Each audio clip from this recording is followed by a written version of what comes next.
Welcome back, everybody. Another episode of Video Game Collectors on Call. As always, I'm Dr. Gamer Retro, and joining me today is another guest, DK's Retro Closet. What's going on, DK? How you doing, man?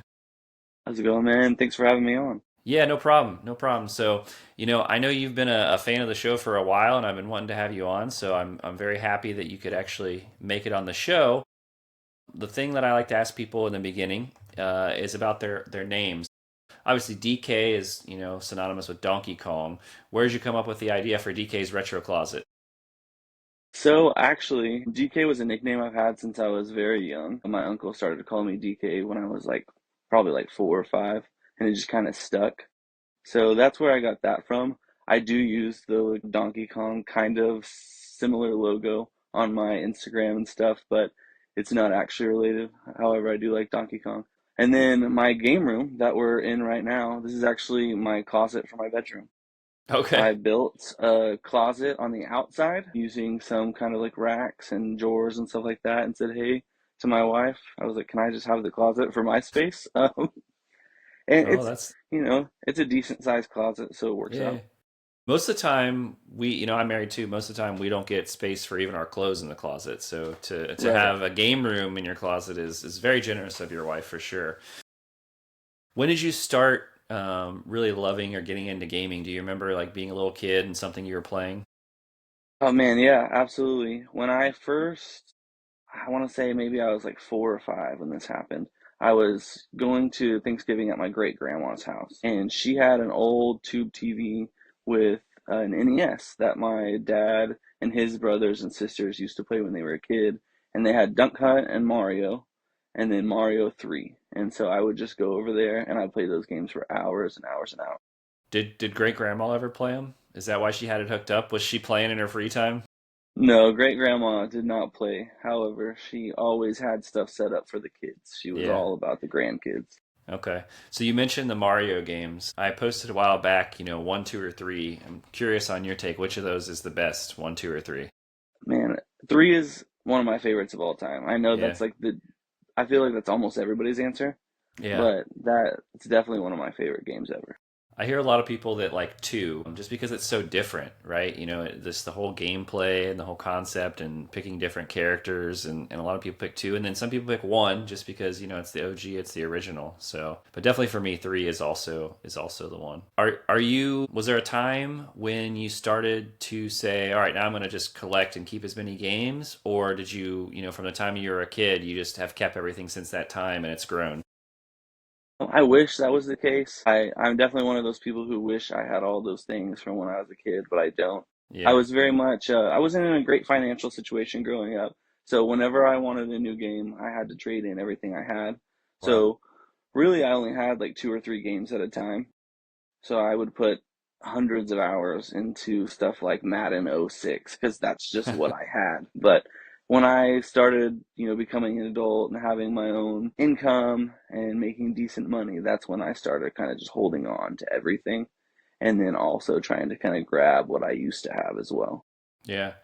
Yeah, I think a lot of us are in that boat. Like for me, when I was younger, I went away to college and my mom sold a lot of my stuff at a yard sale or, I came home and it was gone. She took it to Goodwill and I was like, hold up, like, why'd you do that? And then kind of forgot about it for several years. And then, here I am many, many years later trying to get back some of the stuff I had as a child and then even more stuff. What Yeah, exactly absolutely. what do you collect? Is there a specific thing or are you just whatever you can find that's video game related? It started off with everything, right? I just wanted anything I could get my hands on, I grabbed it. I don't go back to a certain era. So past like before the NES, I don't collect that far. So your Ataris, Okay. ColecoVision and Yeah. television, things like that. I just don't have any nostalgia for it. So everything past that, I got kind of crazy with. And then as I've gotten like later down the road into my collecting, I have sold off a lot of stuff and kind of condensed it into just things that I want to play. Okay. Do you collect newer things as well? So like Switch or Xbox One, do you have those as well? Absolutely. I think Yeah. I'm looking at like over 100 PS5 games just to the right Okay. of me right now. Okay. Okay. What are you playing through right now?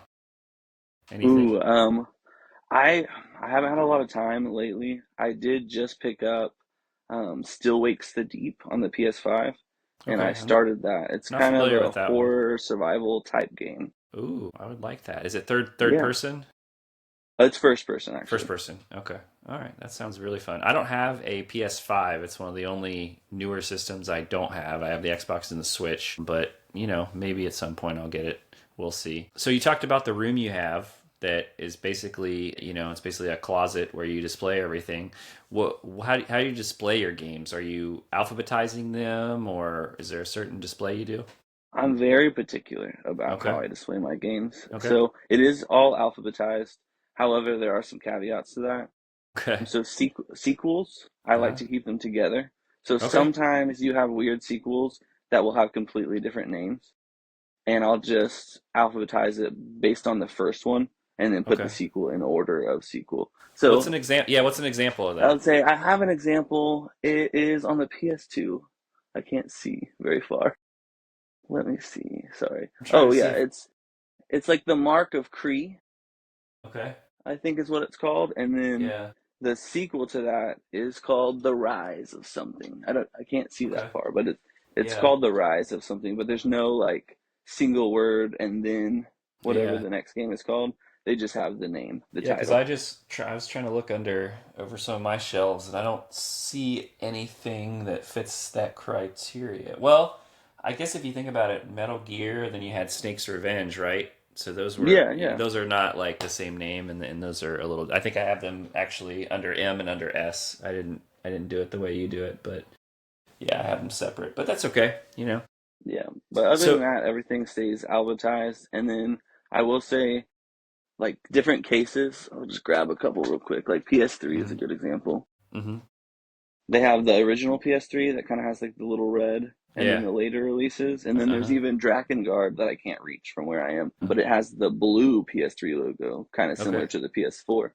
I have those in individual categories as well. Like I won't put these two So next to each other the on a red shelf. PS3 and the black PS3 are separately alphabetized.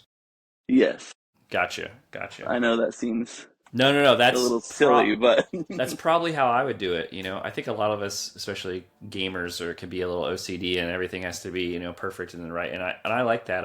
I've talked to people who don't organize their games that way, and it's just makes me anxious because I wouldn't know yeah, how to I find. can't. Especially these are guys that have like 3,000 games, and I'm like, well, how do you find a game, right? So, and we talked a little bit earlier about what you've played and stuff. So I assume you've played all of those games. Is that a good assumption? I've played a decent amount. I'd say Okay. at least 60%.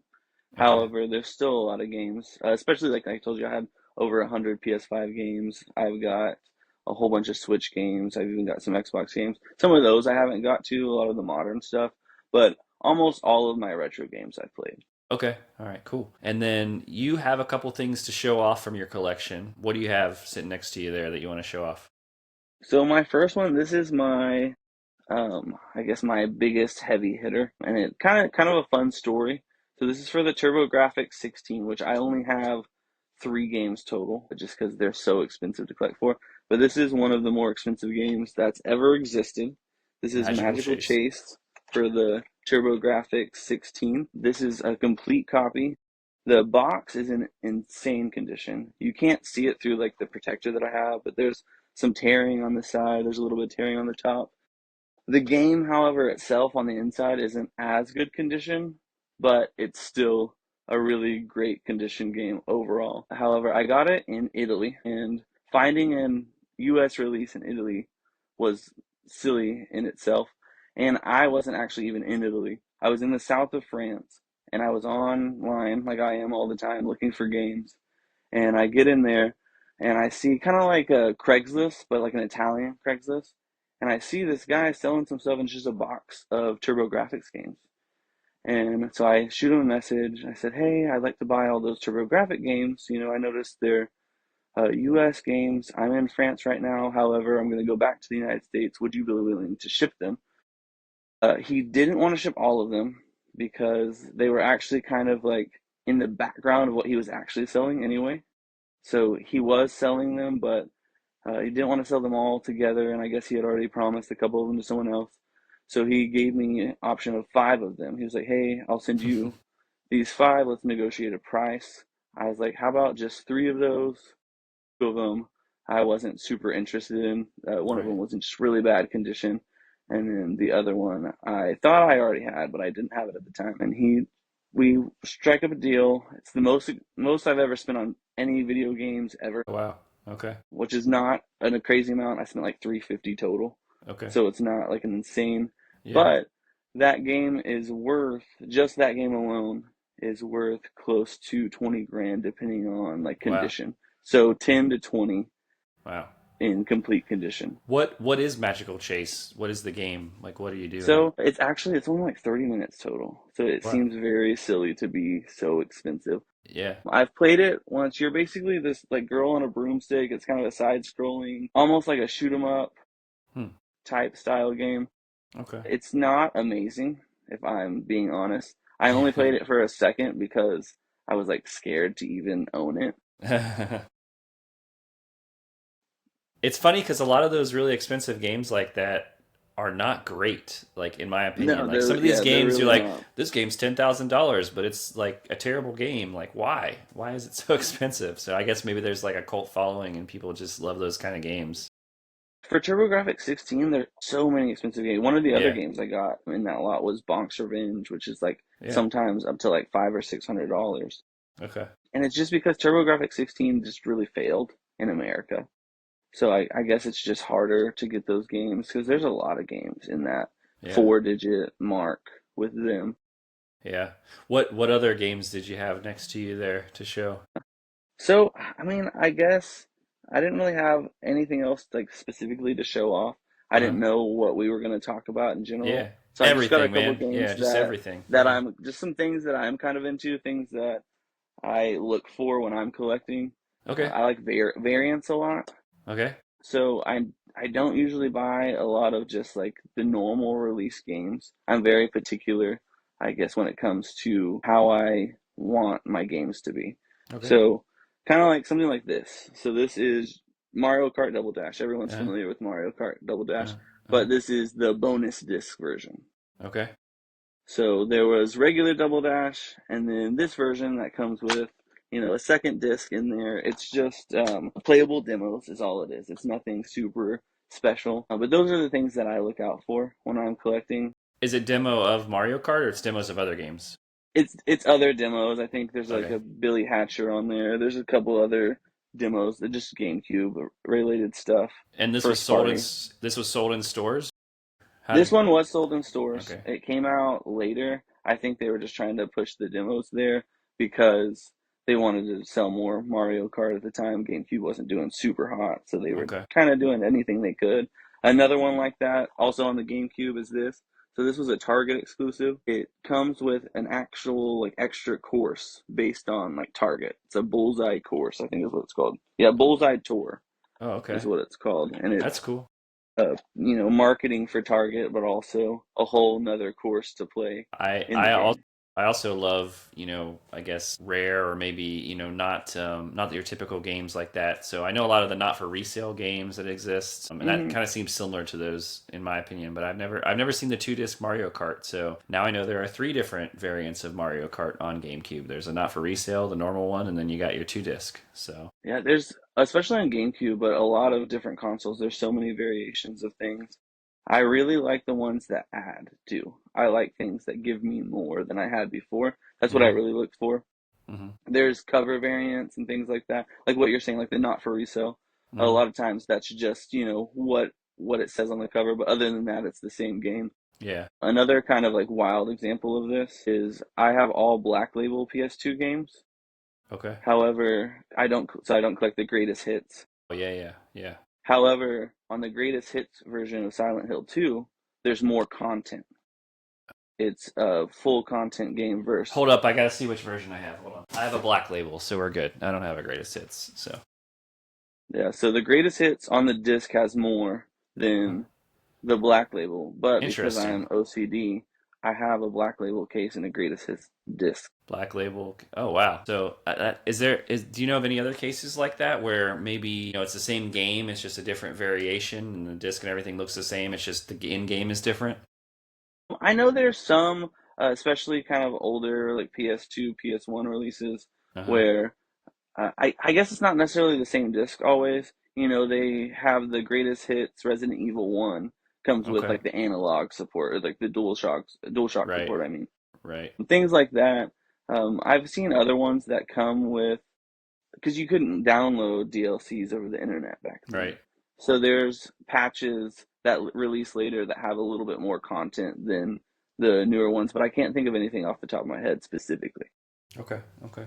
Have you heard I actually ran into this through just watching people sell stuff and looking up online. I believe it is for PlayStation 2. It's an NHL game. And when you put it in, so everything, the case, the manual, the disc, it's all set up for NHL.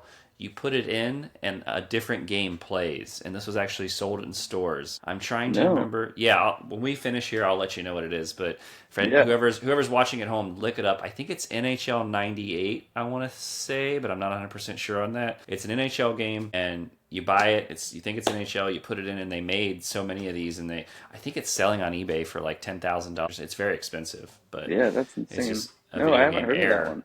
Yeah, I that's another thing I like is errors. If you see errors in video games, so Yeah, absolutely. The Final Fantasy, a famous one that a lot of people know about with the misprint on the back. Hmm. And then you have there's actually two. There's the other greatest hits version where you open it up and the inside cover has Sephiroth on both faces instead of just one Sephiroth. So Yeah.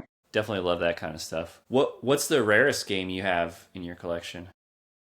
I guess that would have to be the rarest one too, that Magical Chase. Okay, okay. Finding that was crazy because you only ever see like, two or three Mm-hmm. sold on eBay at a time. You do have to look out for that one though. There is a really, really good reprint. I actually used to own it. I posted Mm-hmm. a picture of it on my Instagram once. Yeah. It's a really cool company. I want to say they're based out of Germany called PCE Works, Mm-hmm. but they do reprints of TurboGrafx games, PC Engine games, of specifically like some of the rare stuff like Splatterhouse, Magical Okay. Chase, and they're like really, really nice reprints. If you put Gotcha. them side by side, you almost can't tell the difference at all. Yeah, The only way I that's. could tell the difference at all was like actually having them side by side, and I could point out like little Mm-hmm. tiny things, Mm-hmm. but you really like just looking at a picture couldn't even tell. I don't think there's a problem with companies doing that and making reprints and stuff as long as they're straightforward about it and say, hey, this is not an original. And then, Hmm. they're charging much less than what the original cost. But sometimes you run into Yeah, people who absolutely. try to pass them off as real and it becomes an issue for sure. And I will say with the PCE one, once you actually open it up, they have, their logo on stuff Okay. so that Well, it that's doesn't good. look just like the original. The That's good. box is what really looks the Yeah. original. Because I could see people buying that and then trying, even though maybe the people who make it say, oh, yeah, we're telling you this is not an original, but someone might buy it and then try and sell it to another person and say, hey, this is an original copy. So it's good that they put something on there to kind of tell you that. What about the most expensive game in your collection? I guess it'd have to go right back to that Magical Chase. Wow. Okay. Coming Yeah. at closer to like $15,000. I don't Yeah. have That's true. much else that's That's worth true. quite that much. All right. Second. I don't. Second most expensive. Second most expensive. Yeah. I have. Oh man, I'm trying to think. Maybe Kuon. Kuon's probably my second Oh, most you got expensive. it. You have 'Cause Kuon. Okay. I do have Kuon. I'm a big horror game fan. Likewise. Yeah. Same. So I have that. I have Haunting Ground. I have I Rule have of Haunting Rose. I Ground. have I have all Roller Rose. all of the big heavy hitters on PS2. I've got them all except Kuon. I got to find a Kuon, and I don't want to pay $1,000 for one game on PS2. I Yeah, want to yeah, find a that's when good I got deal. lucky with. I got lucky with that one for sure. What about if you think back of all the games you played, and this is maybe a funny, interesting question I like to ask everyone, the worst game you've ever played? Oh man, so I actually know this one. Okay. It's on the Xbox 360. I'm trying to think of what it's called. It's Okay. like Ride to Hell, maybe. Okay. It's a bike. It's about a biker gang, and you're this biker who like gets out of prison, and it's supposed to be this action adventure biker Huh. gang game, Okay. but it's just broken. Everything about the gameplay is Huh. broken. The story is terrible. Okay. The voice acting is terrible. It doesn't Wow. make any sense. It's just, and it was so hyped up. I just remember in like 2008, 2009, I don't remember exactly when it came out, but it was just like so hyped. And everybody was like, yeah, this is going to be such a good game. And then I played it and it was just awful. Just Yeah. didn't work. I'll have to check that one out. Yeah, I've not heard of that one, but I love terrible games too. That's another thing I like to buy and play, and just to see how terrible they are. I used to do that with movies a lot too, where I'd find terrible movies and watch them and just laugh so hard. Terrible games definitely is an interest of mine as well. I notoriously love terrible movies. Yeah, Just very love good. them. Have you ever seen Thanksgiving? Thanks Killing. I haven't seen that one. Oh, No. that's a good one. What about Lamageddon? I have. I actually have seen the Llamageddon. Okay. Yes. And what about Velocipaster? I also have seen part of that. It was Okay. on like Sci-Fi Channel one time, and I Oh, flipped really? it I on. never Yeah. knew it was even on TV. I think I watched it on Amazon. But did you see the scene where he transforms into a velociraptor and he's just wearing like a Walmart T Rex costume? No, I didn't see Yeah, that it's part. great. No. No, you have to check that out. That anyone watching, I know it's a video game channel, but if you like bad movies, those are some good ones. Lamageddon, Thanksgiving, and Velocipaster. Definitely movies to check out. All right, what is your favorite game of all time? Hmm. So that kind of goes up and down. Yeah. I can any week you can ask me that question and it can change. There's a difference between favorite and best also. Like I can tell you the best game I've ever played is Red Dead Redemption 2 Okay. because it's a perfect game. Okay. Like visually, the graphics are amazing, the story is amazing, the gameplay is amazing.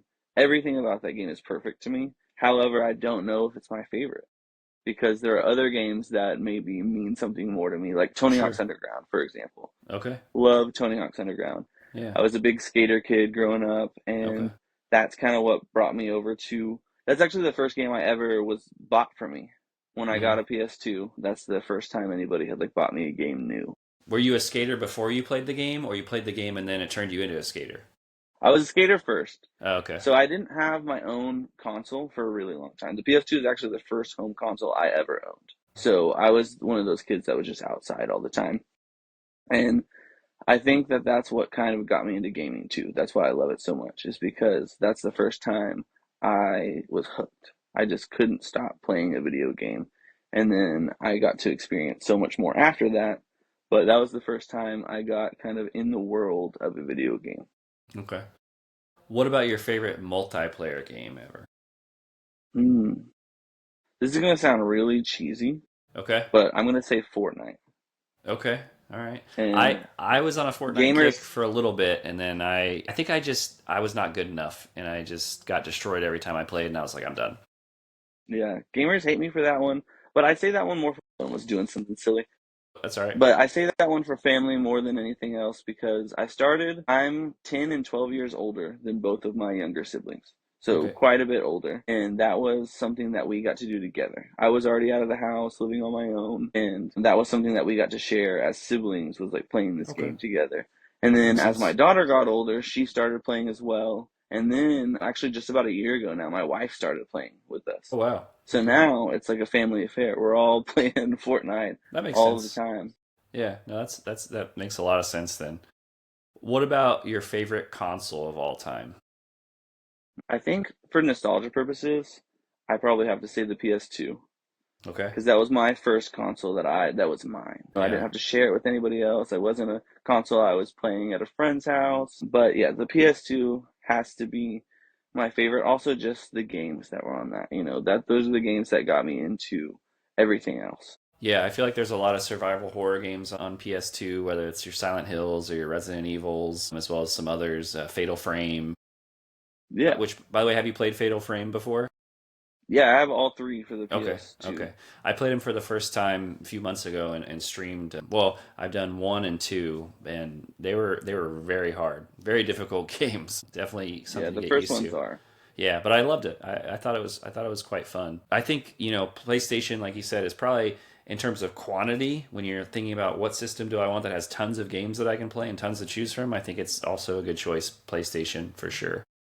Yeah, My choice is always Nintendo 64 for similar reasons to you. That's kind of what I grew up with, and when I remember, back to my childhood, what I played a lot of it was Nintendo 64. There's not a lot of games on the US Nintendo 64 library, but I think for me, it's just the quality of those games, and there's so many good multiplayer games. yeah, no, I absolutely agree. I mean, I grew up. So the first console I had, like most available to me, was the Nintendo 64.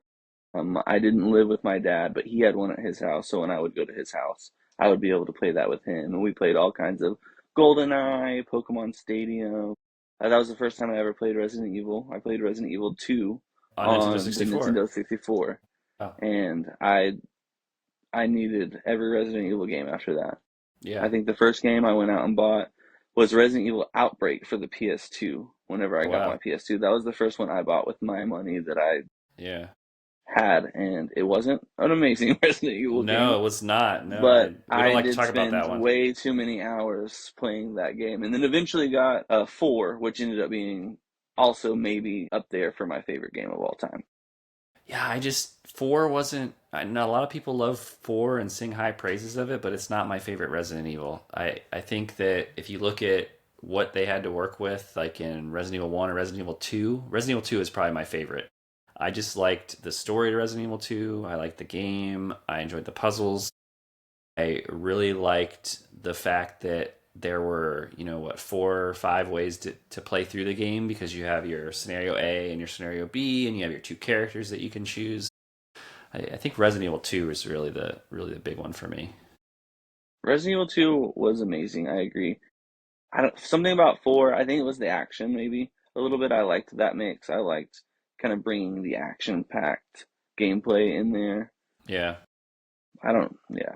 I liked how the other ones, like one and two or even three, were contained within like a city or in a building, like the mansion or the police station, and that Yeah. was really appealing to me. I felt like once you got to four, things were starting to get too big. Like everything was spread out. You're in this other country, and you have all these people that are turning into zombies. And I really disliked what's her name? Ashley, was that her name in Resident Evil 4? That The was a low girl. point. That was a low point for Resident Evil for sure. Yeah, that was ridiculous having to carry her. I hated Sherry. I think was the other girl in Resident Evil 2, and it was almost as bad. But I think Ashley takes the cake for worst. What do you call that? Like where you're Sidekick. I'm not sure. where you have to like they follow you around to a certain area and you have to protect them. Those kinds of missions. That was definitely Yeah. painful. So where do you typically purchase your games from? Do you go online? Do you go to a local retro store? So I try to avoid buying online secondhand. I will buy online like brand new games. Okay. So, like your Video Games Plus, Amazon, straight from, the distribution company, limited run games, things like that. I'll buy those, but I don't shop on eBay. I don't do Mercari or anything like that. I mostly will just go game hunt. It used to be, thrift stores and flea markets and yard sales. However, sadly in 2025, that's not really something that you can do anymore. Yeah. Not if you want a decent deal. Now everybody thinks that every copy of older games is worth $100. I Yeah. went to a yard sale not that long ago, just at the end of, or at the beginning of fall, I guess. And this lady had a copy of Resident Evil 4, and I think the second one was like Mortal Kombat. She was like $200 for both. And I was Wow. just like, no. But I just go to like my local game store for sure Yeah. is a big one. I'm blessed to have a really really awesome local shop pretty close to me, That's good. and then I'll do a lot of GameStop. Honestly, I don't love GameStop as a Yeah. company, but they have some deals every now and then. If you don't find a good deal or don't get a good deal, you don't have to get it. I have never found a GameStop that has any retro games. I have not had that. I know they exist. I know there's places that sell them, but I just haven't had that. And I've been to a couple stores where recently I went to a store. I like to travel and I go to different stores whenever I'm in a new city. And this store I went to, this guy, he had a lot of good stuff. He had a lot of sealed games, and he had a sealed copy, Black Label Resident Evil 3 Nemesis. I already own one. I had bought it maybe a couple months before. I got it for like 300. And I was like, "Oh, how much on the Resident Evil 3?" He said $1,600. And I said, Wow. and I said, I said, "Where are you getting that number from?" Where are you? I said 1,600. He said, "Yeah, it's sealed." And I said, "Yeah, but where does?" He said, "Oh, that's what they're selling it for on eBay." I said, "Show me." And he pulls up eBay, and it's like, it's for sale for 1,500, but no one's buying it, Yeah, right? but nobody's gonna buy that. Yeah, and I Absolutely. and I pull up price charting and I say, look, this is like what it has sold for. And he's like, well, you can't go off price charting. That doesn't. My friend told me not to use price. And I said, well, I mean, it's better than just looking at what it's selling for, right? So do you have something you use to determine what prices are good for you? Do you use price charting like most people? I don't actually use price charting. I usually go off of eBay sold. Okay. So I used to sell a lot on eBay as well. Uh-huh. That was kind of most of my collection actually I've got from buying and reselling. I haven't actually spent money on most of my collection, except for some of the more modern stuff. That's kind of how I got away with getting thousands of games Yeah. without my wife griping at me. But yeah, I usually go by like a kind of a mixture of price charting, and then eBay sold listing. Okay. So what it's selling for on average, Yeah. and then that's kind of where somewhere in between. That's where I pick my price. Do you still sell stuff on eBay? Do you have like an eBay store or?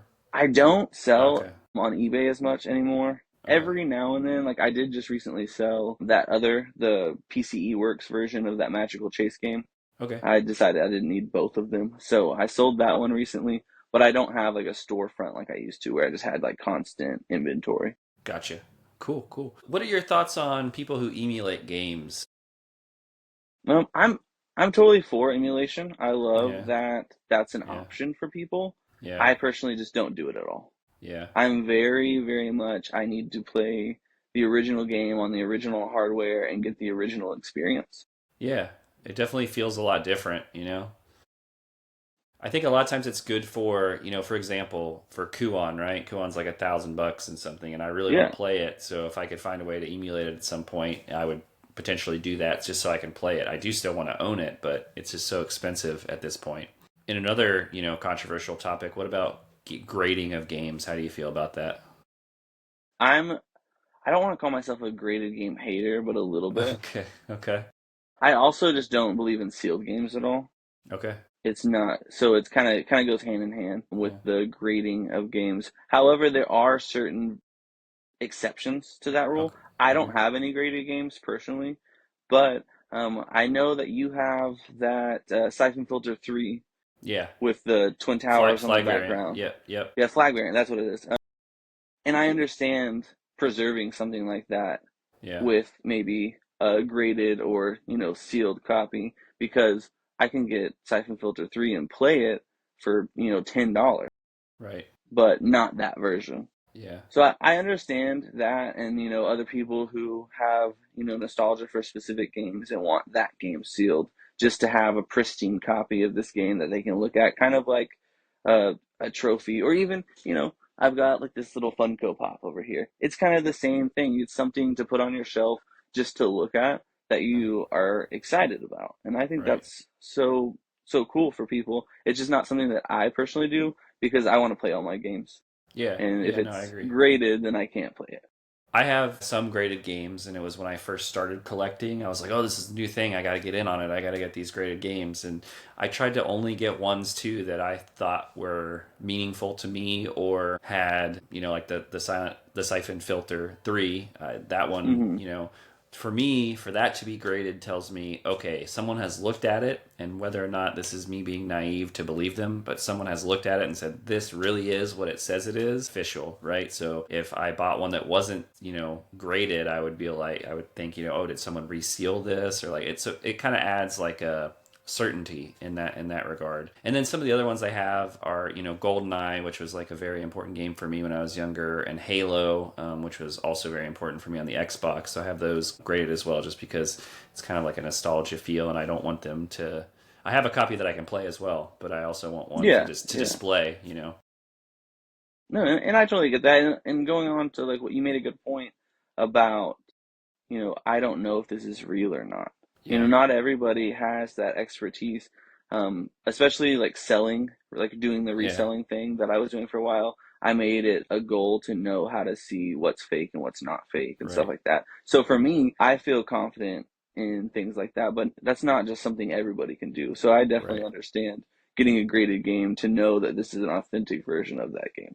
But do the people who are grading it know what they're talking about? I mean, I don't know. I've heard, certain things like who creates these standards? Where does this come from? There's things that you read about where they say, oh, they've just inflated prices and said things are real when they're really not. So, Yeah, absolutely. I mean, I guess it is kind of hard to know for yeah. sure, but I mean, But what Like other there's no option do way you to know have, for right? sure. Yeah, Yeah, yeah, exactly, yeah, exactly. There's not yeah. not a lot. Do you have any advice for people who are starting to get into collecting and just don't know where to begin or what to do? Man, Ask my first advice, ask your wife if you can use the closet. right? My first advice: don't come into game collecting as an investment. I think that that's kind of a newer thing that's happening. I see a lot of people buying, these rare and expensive games as an investment instead of doing it just for the sake of playing or just for the sake of the hobby, right? Hmm. And then past that, I say go crazy. If you have the means, buy whatever you want. Don't go in debt, don't put yourself in a hole to Yeah, collect video games. But, if you have the means to do things, just do it. I I'm would very much living, full send. add to that though. I would say limit yourself because it can be overwhelming, and I think I probably said this before on the show, but I would say don't say, "Oh, I'm going to buy Atari, I'm going to buy Switch, I'm going to buy Xbox, I'm going to buy PS2." Kind of start off at least in the beginning, limiting yourself because you can get overwhelmed, and before you know it, you've spent $10,000 and not even known it because you're just buying all kinds of games. So maybe have a goal, right? So like for me, Yeah, yeah. my first goal was I want to buy all the games that I remember from my childhood. Boom, finish that. Okay, now I want to buy some games that maybe I didn't play as a child or didn't play growing up, and I've been told are pretty cool. So, boom, finish that. Now I'm like, okay, well, I'm really interested in these not for resale games and Super Nintendo and N64. So, now I'm trying to collect all those. So, Yeah, I mean, I agree with that somewhat. I definitely started the opposite way. I started just wanting everything, so I oh, I was did too. buying I'm not everything. gonna lie, I did too. Yeah, but then But I I, was like, I wait a get what you're minute. saying. Now that I've curated it and I have specific goals in mind, kind of what you're saying, like there's subsets, Hmm. like a silly subset I do. I have every Power Rangers game except for one. There's one, maybe the rarest game I even know of. Which one? It's for a system that some people don't even know about. It's called the Apple Pippin or the Okay, Bandai At-World. okay. It was, I want to say it came out in like the early 90s, maybe like 93. It was Apple's version of a home console. I actually have one. It's not where I can grab it or I'd show it That's off a little bit. that's okay. But there was a Zeo Power Rangers game. It's like Zeo Power Rangers versus the Machine Empire or something like that for the At-World. I've Hmm. never seen it. Is I've it a beat never 'em up? seen it. It is a beat 'em up. I've played the game. I've played the PC version of the game. Okay. There is also a PC version of the game, but the only home console version of that game is for the Pippin or At-World, whichever one you want to call it. It was called the At-World here in America. But I've never seen it in person. I've only heard about it online and like seen, that people say it Yeah, has released. yeah. But I still, in over a decade of collecting, have never found it in person for sale. Do you have any games for that console you talked about? I do. I have three. Huh? That's it. All the games for that console are really hard to get. What? I mean, if you were talking about prices as well, one of Yeah. them is worth roughly like 700. So that's another one of those up there rare games. What are the games you have for it? So one of them is, I'm trying to think. I haven't looked at them in so Oh, long, okay, to be okay. honest. That's all Um, right. so I'm not really If sure you what yeah, their if you just exact have an names are. example of one, maybe like what it is and what you do. Man, if I had one to grab, I would grab Yeah, it. I'm that's all right. actually, so this half of my closet that you can't see at all Yeah. is completely barren right now because I'm actually in the middle of moving. But Okay. so the closet's going away soon, sadly. Oh no. But hopefully a whole room after this. Yeah. Hopefully. Yeah. So I don't have it on me right now, but That's all they're right. they're kind of weird looking. They just say there's a big blue banner on the side and it just says at world, like the at sign, and then world Hmm. underneath, and that's what Okay. they look like. Are they cartridges or discs or what are the games? They're disc Discs. based Okay. games. Oh, okay. Yeah. Gotcha. Very cool. What social media do you have that people can follow you and see some of your collection? I know you have Instagram, which is under DK's Retro Closet, but is there any other sort of place where you show off your collection? So I just started a YouTube channel. Okay. Actually, just maybe this month. Actually, it's still February, right? Okay. Or no, it's February. So January is when I started it. I Gotcha. released my first video at the end of last month. Okay. It's the same thing though. It's DK's Retro Closet. Everything I have is under that. Is But it just that. Is it channel and Instagram. showing off of video games, or what's your YouTube channel about? So my first video is a video games pickup. So I think I picked up like 28 games in Oh that wow. one. It's just me kind of showing off what I got for the last couple months of collecting, a little bit about the games, a little bit about myself in that video as well. I want to do a monthly pickups video, so every Huh. month I'm just kind of cataloging for myself, but also Yeah, reaching out to other people that's on what cool. I've got every month. And then I'm gonna put some other videos out, but I'm not exactly sure what they're gonna be. Eventually a closet tour, but Oh yeah. Well, you gotta do it before once I you get over move. to the new house, Oh yeah. yeah, there you go. There you go. Well, again, I appreciate you being on the show. Thanks for coming by. I definitely saw some cool stuff and things that I didn't know existed before. Make sure you guys follow DK's Retro Closet on YouTube as well as Instagram, so you can see all of his cool stuff. And we'll see everybody next time on Video Game Collectors on Call. Thanks. Thank you.